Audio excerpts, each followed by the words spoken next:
say he's male.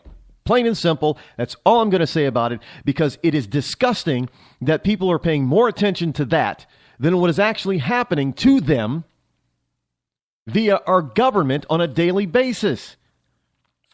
And that doesn't seem to bother them at all.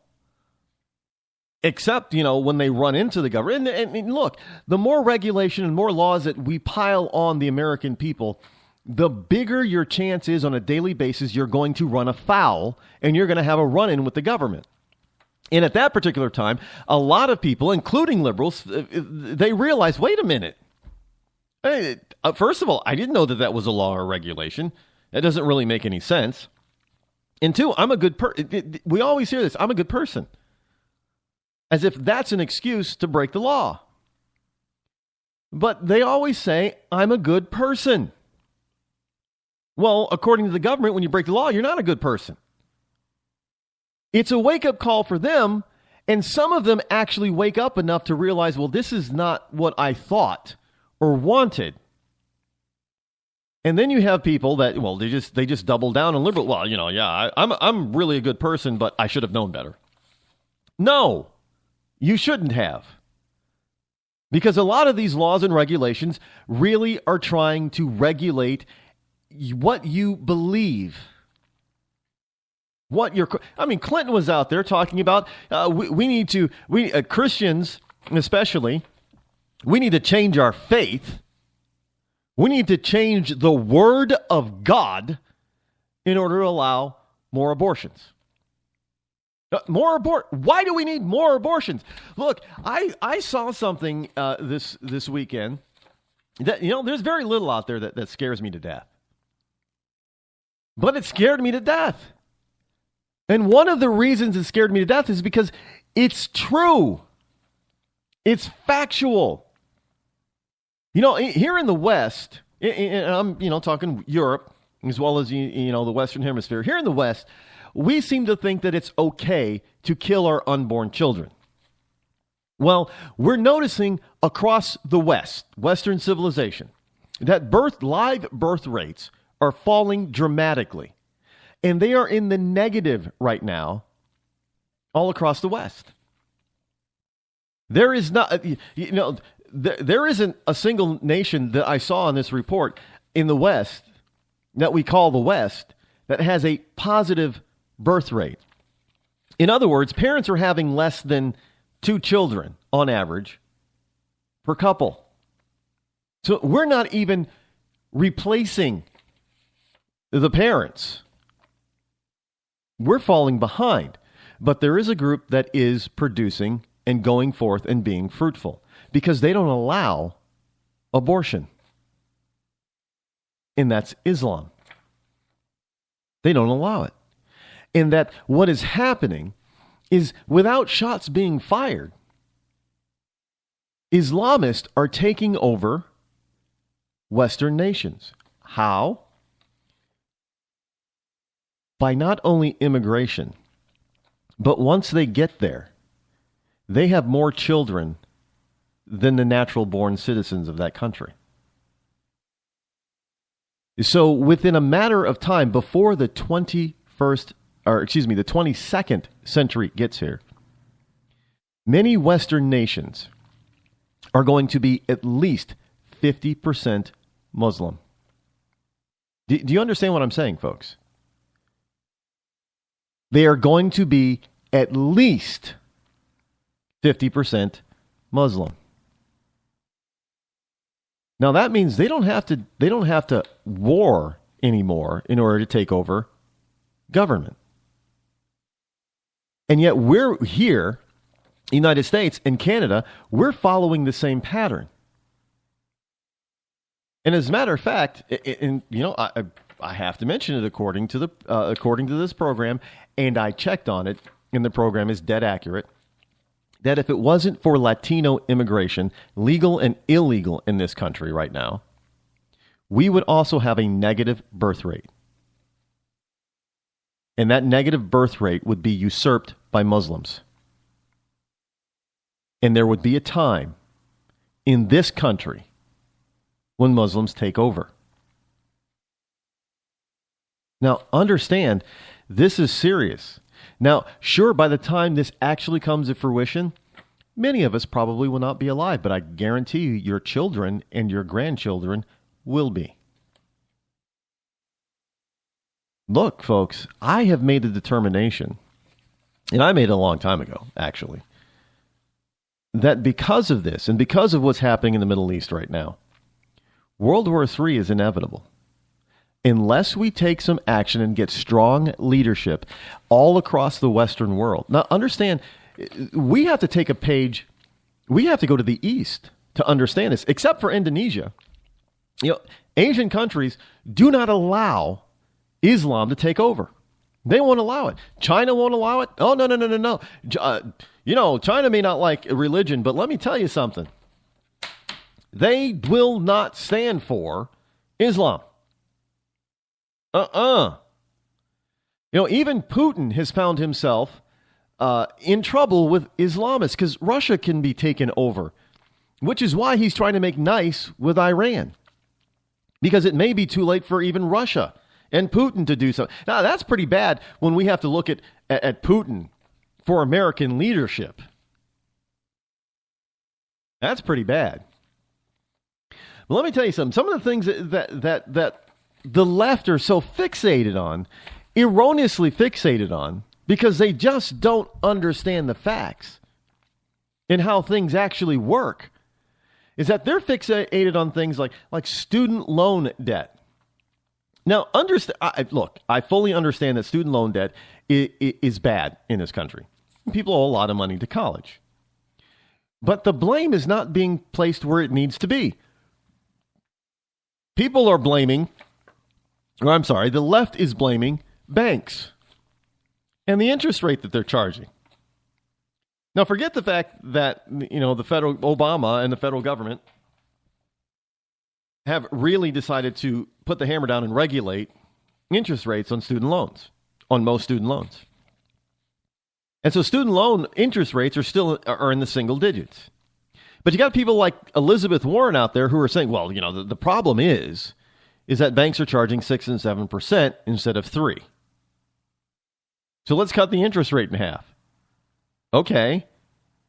Is that really going to change the fact that they're spending $200,000 for a 4 or 5 year degree? No. They're still spending a massive amount of money. So that's one of the things that the left is continuing to focus on. It's a stupid focus because they're focusing on the wrong thing. Climate change. Look, I don't know how many times we have to go over climate change. There is no such thing as man-made global warming. There is no such thing as man-made global climate change. And of course, they always point out, well, we got the CO2 counts. No, BS on the CO2 counts. There is stuff called geological weather. It's a science. And basically what they do is you have these geologists and archaeological weather. What they do is they find these pockets that look like they have been sealed up since the time they were first sealed up. And these geologists and these archaeologists, they try to tap into those containers or sealed containers, no matter how big they are, to try to measure and see what the air quality was back in that day. And they can measure it. And look, they can see the natural fluctuation of CO2 levels in our atmosphere. And then they go back and they try to compare them with the weather data, historical weather data from those time periods. And they notice there really is not much of a correlation because our CO2 levels are not and they always point out, well, look at Venus. Our CO2 levels are nowhere near those levels. And CO2 is a natural gas. We can't control it. All mammals exhale it. It's part of life. Our plants, when they're not involved in photosynthesis, which is during the day when the sun is shining, they're also exhaling CO2. So this whole notion that we're And you have to understand that people are starting to understand this, so they're starting to say that there are other gases that are just as bad or probably worse than CO2. Because every time science begins to take hold that refutes their stupid notions, they have to change it in order to change their science, their so-called science, in order to remain relevant. They're not relevant. They're searching for something because they want to control you. Plain and simple. That's all it is. Yeah, we're talking about we talked a lot about insurance. You know, how people can't afford health insurance. Well, part of the problem is, and the big problem, is that government overregulation of the health insurance industry. And now we've come to the point where we have Obamacare, and I've got some Obamacare news for you. We've come to the point of Obamacare where many Americans have seen their insurance cost, health insurance costs, skyrocket. Now, we were told that this whole Affordable Care Act law was supposed to reduce most Americans' insurance costs, and they were going to get better coverage at a lower cost. And we're finding out that most Americans are getting less coverage for more cost and more out-of-pocket cost. Their deductibles have shot up. You know, their monthly insurance premium has shot up. And you know, and liberals are wondering, well, why don't you like this? Well, one, we didn't want it in the first place. The vast majority of Americans didn't want it in the first place. And two, we definitely don't want it now because it is controlling too much of our life. Hell, it's to the point now where if you don't have health insurance, you will find yourself at some point in jail. Well, then you will have government health insurance while you're in jail. So you will be covered whether you like it or not. You know, we talked about stupid things like PBS funding and how supposedly Republicans want to cut public broadcasting funding. And all the time, they're also talking about how big business, they get all these tax breaks and everything. Well, how about PBS getting tax breaks? Not the broadcasting network itself, but all of those. Do you realize how large Sesame Street and the Children's Television Workshop is? It is a big business. Huge.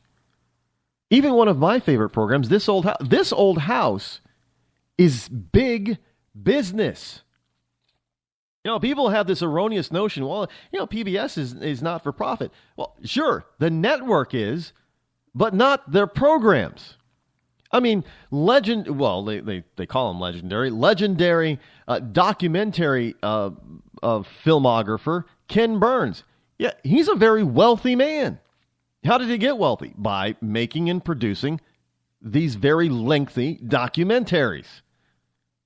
Why aren't these companies, these businesses, propping up PBS? Why is it that the taxpayer has to do that now? It's nothing more than a lot of programs. You know, we used to hear about cartoons being half-hour commercials. Well, the PBS programs are nothing more than half-hour, an hour-long, or extended commercials. I mean, this is just the way it is. But this is what we're arguing about. Instead of trying to save our country and save the West, and saving freedom, we're talking about Bruce Jenner turning into a woman who's still a man. And even he doesn't even fully believe he's a woman because evidently he hasn't chosen a female name yet. Now, I don't know about you, but none of that seems to make sense to me. I mean, what are we thinking about here? Hi, I'm George Foreman. Do you have an idea for a new product or invention? People ask me all the time, George, how do I get my idea in front of companies? How do I get a patent? What do I do next? I'll tell you like I'll tell them all. Call my friends at InventHelp. Call InventHelp today for free information. InventHelp can submit your invention to companies who are interested in receiving new ideas. Call InventHelp today. To get your free inventor's information, call 1-800-352-1609. That's 1-800-352-1609. If you want to work until you keel over, have less of everything in retirement, or give back more of your hard-earned money to the stock market again, then just ignore me. But if you'd like